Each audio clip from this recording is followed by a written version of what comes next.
আসসালামু আলাইকুম, আমি ডাক্তার জেন বলছি। গত ৭ তারিখ ফেব্রুয়ারি মাসের আমি বেশ কয়েকটা আলট্রাসোনোগ্রাফি করেছিলাম, যেগুলোর মধ্যে বেশ কয়েকটা ছিল প্রেগনেন্সি প্রোফাইল। প্রেগনেন্সি প্রোফাইলের মধ্যে আবার অনেকটা হচ্ছে ওই ৮ মাস ৯ মাসের ছিল, আবার অনেকটা ২ মাসের ৩ মাসের ছিল।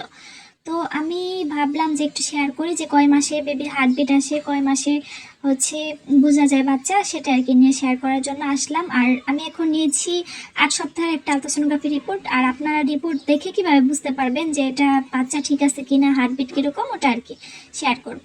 তো হচ্ছে প্রথমে এই যে এখানে লেখা আছে হচ্ছে কেবিন নং, রেজিস্ট্রেশন নাম্বার, বেড নং। এটা ভর্তি পেশেন্টদের ক্ষেত্রে, যেহেতু আমি ডায়াগনস্টিক সেন্টারে করি ওখানে ভর্তি পেশেন্ট খুব কমই থাকে। আর আর যেহেতু আমাকে দেখাইতে আসছিল পেশেন্ট, তো পেশেন্টটা ভর্তি ছিল না, তাই এখানে পুরো ঘর ফাঁকা। আর আইডি নাম্বার এটা হচ্ছে দিলেও চলে, না দিলেও চলে, কোনো অসুবিধা নাই। আমার পেশেন্টের এখানে পেশেন্টের নাম ছিল জলি। আর সেদিন তো ডেট ছিল হচ্ছে ৭ ফেব্রুয়ারি ২০২৫ সাল। আর পেশেন্টের বয়স ছিল ৩৫ বছর, সেক্স তো ফিমেলি। আর হচ্ছে এখানে রেফার্ড বাই, মানে যদি হচ্ছে পেশেন্ট নিজে থেকে আলট্রা করতে আসে তাহলে ওই রেফার্ড বাইয়ে সেলফ দিতে হয়। আর যদি পেশেন্ট যাকে দেখাইছে, মানে যেই ডক্টর আলট্রা দিয়েছে সেই ডক্টরের নাম লিখতে হয় এখানে। তো আমার নামই লেখা, যে ডক্টর জেরিন MBBS, আর হচ্ছে আলট্রাসোনোগ্রাফির কোর্স লেখা আর কি। তো হচ্ছে এখানে দেওয়া হয়েছে ইউরিনারি ব্লাডার, মানে মূত্রথলির কথা বলা হয়েছে এখানে। যেহেতু প্রেগনেন্সি প্রোফাইল আলে প্রেগনেন্সিতে অনেক সময় ইউরিনারি ব্লাডারটা দিয়েও করতে হয়, অথবা লোয়ার অ্যাবডোমেন হিসেবে আসে আর কি। তো এখানে wild pet with regular outline, wall thickness is normal within normal limit. তো মানে বোঝা যাচ্ছে যে হচ্ছে প্রস্রাবের চাপ রয়েছে এবং সব কিছু মোটামুটি ভালো আছে। তারপর ইউট্রাস অ্যান্ড অ্যাডনেক্সা, তারপর হচ্ছে জরায়ুর কী অবস্থা এবং জরায়ুতে বাচ্চা আছে নাকি, বাচ্চা কীরকম অবস্থা, ওগুলো দেওয়া আছে। তো uterus is gravid containing single gestational sac, মানে ইউটারাসে একটা হচ্ছে ওই বাচ্চা রয়েছে উইথ ফিটাল পুল।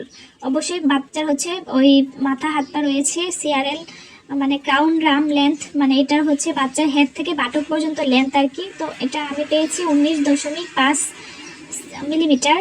এটা সেন্টিমিটার দেওয়া যায়, সেন্টিমিটার ক্ষেত্রে হবে 1.95 মিলিমিটার। করেসপন্ডিং জেস্টেশনাল এজ মানে কত, এত হচ্ছে CRL কতটুকু পাইছি আমি, 8 সপ্তাহ 4 দিনের মতো পেয়েছি। আর 8 সপ্তাহ 4 দিন মানে 2 মাস আর কি। আর যেহেতু 8 সপ্তাহ ছিল তো পেশেন্টের হার্টবিট চলে আসছিল। আর আর্লি প্রেগনেন্সিতে পেশেন্টের হার্টবিট অনেক বেশি ভালো থাকে আর কি, মানে 170 180 এরকম থাকে। তো আমার পেশেন্টের আমি হার্টবিট পেয়েছি, পেশেন্টের বাচ্চার হার্টবিট পেয়েছি 173 বিট পার মিনিট, মানে ওভারঅল রিপোর্ট ভালো আছে আর কি।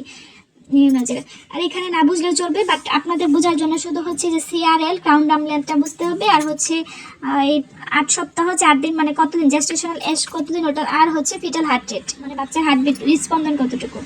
তারপরে হচ্ছে এগুলা ওতে সমস্যা নাই কোনো। তারপরে আপনাদের আরেকটা যা বুঝতে হবে, যেটা হচ্ছে EDD, expected date of delivery, মানে সম্ভাব্য ডেলিভারি ডেটটা কত। এখানে ওনার হচ্ছে ওই 15 তারিখ সেপ্টেম্বর মাসের 25 সালের 25 সালে আর কি, মানে সেপ্টেম্বর মাসের 15 তারিখে এবছরেরই।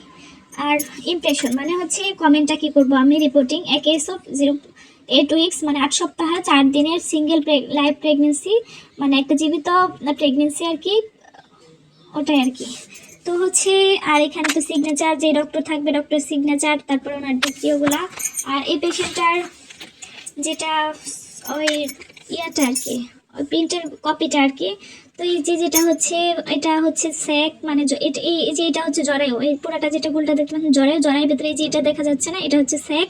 আর এই যে সাদা সাদা অংশ দেখা যাচ্ছে না একটু, এটা হচ্ছে বাচ্চা। এই যে এটা বাচ্চা, আমি ডাবল ছবি নিয়েছি এবং হার্টবিটের জন্য নিয়েছি। তো আমি হার্টবিট পেয়েছি এখানে 137-এর মতো। তো আর্লি প্রেগনেন্সিতে এরকমভাবে বুঝতে পারবেন। আর আর্লি প্রেগনেন্সিতে বাচ্চার হার্টবিট 8 সপ্তাহের দিকে চলে আসে, বাট যে সকল বাচ্চার 8 সপ্তাহের দিকে হার্টবিট আসে না, আরও 2 সপ্তাহ ওয়েট করতে হয়, তখন হার্টবিট চলে আসে আর কি। তো ঠিক আছে, সবাই ভালো থাকেন, সুস্থ থাকেন, আল্লাহ হাফেজ।